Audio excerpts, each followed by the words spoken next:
سلام، خسته نباشید خدمت دوستان عزیز سرور راکستار MTA. من امیرم. امروز اومدیم خود ویدیو آموزش تنظیم مود گرافیک. حتما ویدیو آموزش ریختن مود گرافیک رو که دیدی، مود گرافیک هم توی چنلم قرار دادم توی تلگرام، میتونید خودتون برید دانلود کنید، یا مود گرافیکی مخصوصی خودتون دارید میتونید از سایت معتبر ایرانی زرگیم مود گرافیک سا دایرکت ایکس 3 رو دانلود کنید، یا هر مود گرافیکی که دلخواه خودتون از دوستی کسی بگیرید. خب وقتی که شما مود گرافیک هر مود گرافیکی رو یه سری تنظیمات دیفالتش هسته که شما بعد بستگی به سلیقتون اون تنظیمات رو درست کنید. حالا من اومدم بهترین تنظیمات رو به شما آموزش بدم که چجوری بذارید که خیلی قشنگ و تو بهترین حالتش باشه. الان مثلا می‌بینید ویدیو قشنگی داره از همه جا. خب قدم اول که شما مود گرافیکی رو که میریزید، ایکس رو میزنید، موستون بیاد رو صفحه، شیفت و اینتر رو میگیرید، همچین پنلی برای شما باز میشه. از همون اول چند تا قسمت ها: apply change, load configuration.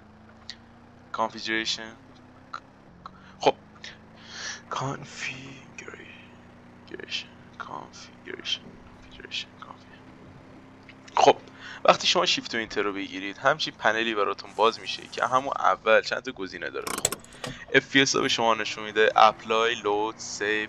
این چند تا گزینه هستن که اینا رو خیلی ما نیاز نداریم. خب گزینه اصلی توی قسمت لیمیتر هسته. گزینه اولش که نه enable FPS limit. خب این در اگه برای شما فعال باشه، مثلا الان عددی زدم من، مثلا بذارم میشه 20. خب عددش 20. الان میبینید هیچ تغییر، چون تیکش غیر فعاله. اگه انیبلش کنم، اگه نگاه کنید، خب ببینید برای من FPS تبدیل 20 میشه، یعنی چنج میشه روی 20.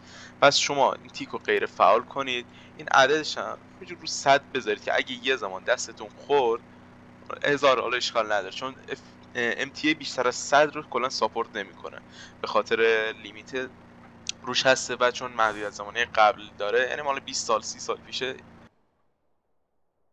قسمت بعدی قسمت افکت هسته که اینو من روی همه مود گرافیک هایی که میشه روی MTA زد تست کردم و همه یه نوع دسترسی داشتن و قسمت افکت چون یه کار میکرد. بهترین چیدمان افکت همینه که هسته. اگه من بخوام دونه دونه توضیح بدم یکم ویدیو طول میکشه. به صورت خلاصه تیکا رو دقیقا مثل همین بزنین که تنظیمات نوردهیتون، مثلا نور آبجکتی که میندازی مثل آژیر یا فایر، قشنگ نمایش داده بشه و حالت هاید یا کمرنگ نباشه و توی ماشینتون نره.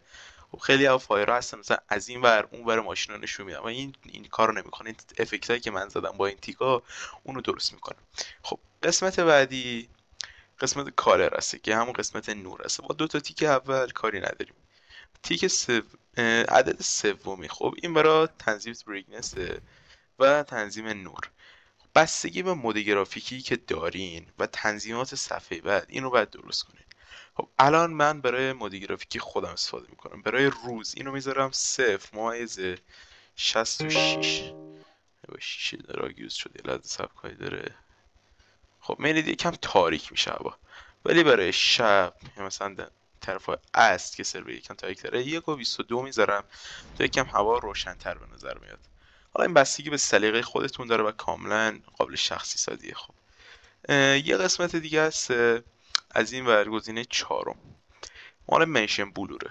وقتی شما منشن بلور فعال باشه، حالا بذارید من فعال کنم 1 و مثلا 50 بزنید، میچرخه دورتون یه حالت تار میشه. خیلی از این قضیه خوششون نمیاد. این منشن بلور رو معمولا فعال تو خیلی از مود گرافیکا شما صفرش میکنید اینجا خاموش بشه. گزینه بعدی لایتنینگ که مال بازم نوردهیه. این لایتینگ هم خب بستگی به مود گرافیکیتون داره، ولی بازم مثل قبلی تست کردم بیشتریاشون رو این تنظیماتی که چیدم خیلی تا خیلی خوب شدن، یعنی کاملا یه نوردهی یکسان و قشنگی دادن.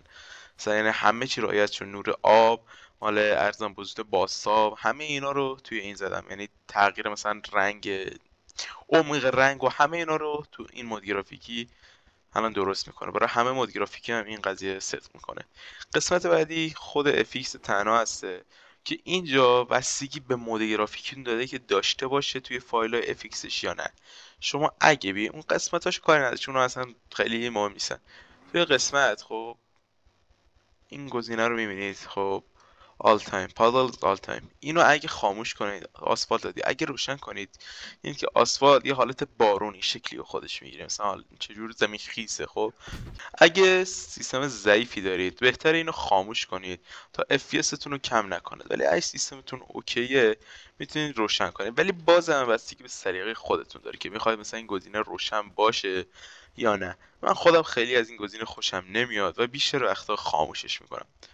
خب کلا پنل قسمت های مهمش اینا بود، شما میتونید اینا رو تنظیم کنید با به میل خودتون. اگرم میخواید میتونید قسمت های دیگه رو آموزششون رو توی یوتیوب یا هر جایی که خودتون میزنید ببینید و ببینید اونا به چه کاری میان و شاید پنل بهتری بتونید برای خودتون بشینید و ستینگ خیلی قشنگتری بتونید برای استفاده خودتون بشینید.